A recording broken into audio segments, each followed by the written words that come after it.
네, 안녕하세요. 2019년 9월 모의고사 분석을 가지고 돌아온 수능 1등급 페이스메이커 고려대유 대표 강태묵입니다. 만나서 반갑습니다. 네, 앞선 영상들 여러 가지가 있는데 뭐 고등학교부터 시작해서 대학교 소개들 이런 것들 많이 해드렸는데 오늘은 지금 수능 공부하시는 분들한테 굉장히 좀 중요한 시간이 될 것 같아요. 근데 이미 유튜브에 돌아다니다 보면은 너무 막 내가 이건 이렇게 분석하고 저렇게 분석하고 여기서 이거 나온다 저거 나온다 이렇게 될 거다 할 말들이 너무 많단 말이에요. 그래서 나는 팩트만 딱딱딱 잡고 앞으로 어떻게 공부해야 되는지 그것만 알려주겠다 이거예요. 뭔 말인지 아시겠죠? 자, 그럼 시작해 봅시다.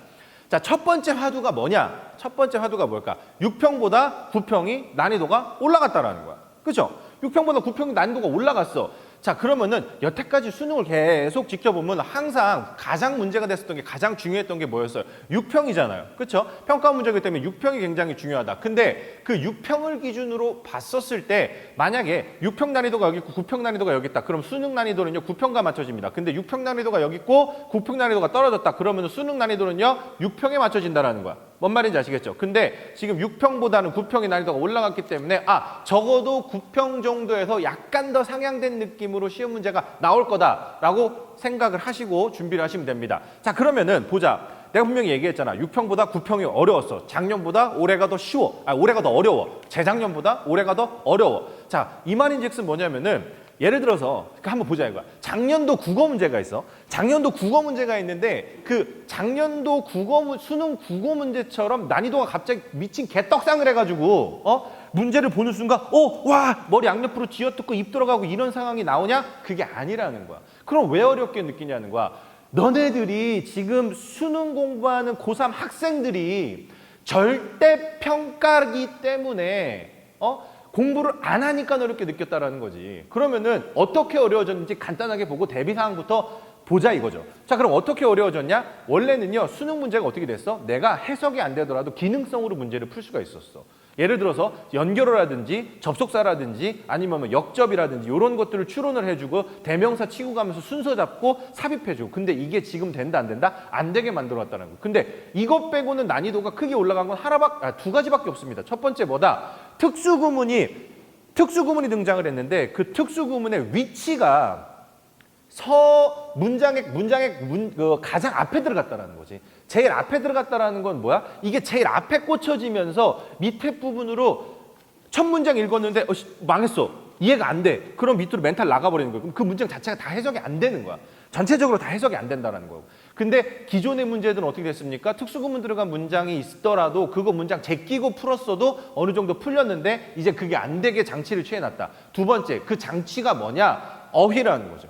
예를 들어서 어휘 문제를 풀 때 자, vocation이라는 단어가 있다라는 거야. vocation이라는 단어가 있는데 우리는 뭘로 알고 있니 얘를? 직업이란 단어로 알고 있죠. 근데 이 직업 말고 소명 정도까지는 알고 있어야지 문제를 풀 수가 있을 거다라는 내용이 되겠지. 자, 그럼 봐보자. 이런 식으로 공부를 해야 돼. 그럼 막판에 여러분들 연계 공부한다고서는 연계 막 뒤집어 파는 친구들이 있을 거예요. 그렇죠? 이게 연계가 될 거다, 저게 연계가 될 거다. 학원에서 선생님들 겁나 뭐라고 하고 막 이럴 거야. 자, 그 연계가 분명히 요번 문제를 봤었어도 연계율이 어느 정도 나왔어. 근데 문제는 뭐였어? 연계된 건 분명히 알겠는데 이 연계된 거에 대한 주제 정도만 알 수 있는 거지 정확하게 이게 어떻게 연계가 돼가지고 어떻게 풀어야 되는지는 모르게끔 아주 교묘하게 나왔다라는 거지. 즉 준비를 해야 된다. 어떻게 준비를 해라? 완성보다는 나는 뭐를 추천한다? 수능 특강 영동연을 추천을 한다 이거야. 수능 특강 영동연을 가지고요. 구문을요. 내용 전체를 훑어보시면서 보셔야 됩니다. 자, 얘를 정확하게 여기에서는요. 순서 문제를 보면은요. 대명사가 들어갔기 때문에 밑으로 치고 가고 얘네들이 연결이 되기 때문에 이렇게 순서를 맞춰요. 이딴 식으로 원래 공부하는 대로 공부하면은요.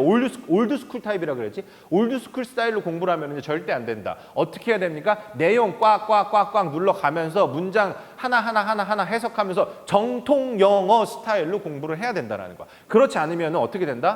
망합니다. 즉 불완전한 1등급이었던 친구들이 있다라는 거야. 이 친구들이 어떻게 1등급을 맞았냐면요. 특수구문 해석 안 되고 어휘 몰라. 그래도 괜찮아. 왜? 대충 기능성 그런 문제 푸는 스타일로 풀어버리면 어떻게 문제가 풀렸거든. 옛날 문제들 보면 풀렸단 말이야. 근데 올해 거는요. 장담컨대 쉽게 풀리지는 않을 겁니다. 그렇기 때문에 영동형 문제 가지고 전체적으로 쭉 내용 한번 훑으시고요. 근데 거기 플러스 알파로 뭐까지 봐야 된다? 밑에 나온 스테이트먼트까지, 선택지까지 같이 공부를 해주셔야 된다. 가장 중요한 게 뭐냐면 위에 내용 쭉 보시다 보면 이해 다 돼. 무슨 말인지 알겠어. 근데 선택지에서 영어 지문에서 어떻게 되는 겁니까? 내용 파악 안 되는 거야. 맛 가버린다는 거지.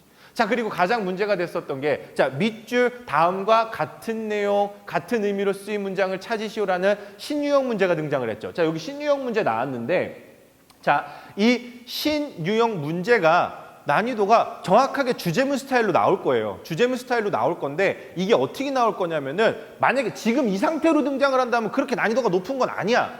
근데 만약에 밑에 선택지가 난이도가 올라가 버리면은 풀 수가 없게 되는 경우가 즉 완전 핵심 킬러 헤드샷 날릴 수 있는 문제가 된다는 거지.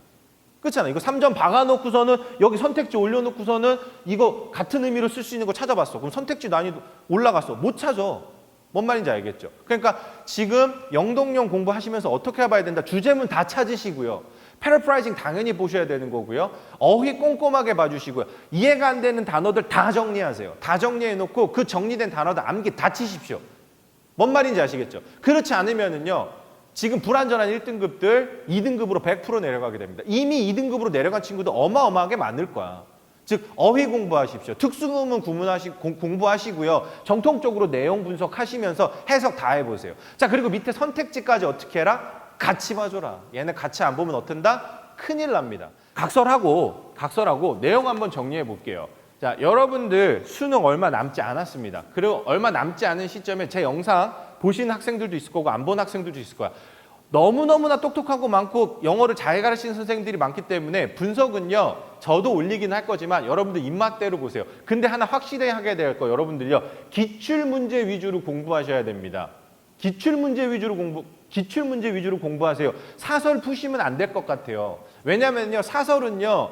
문제의 오류를 줄이기 위해서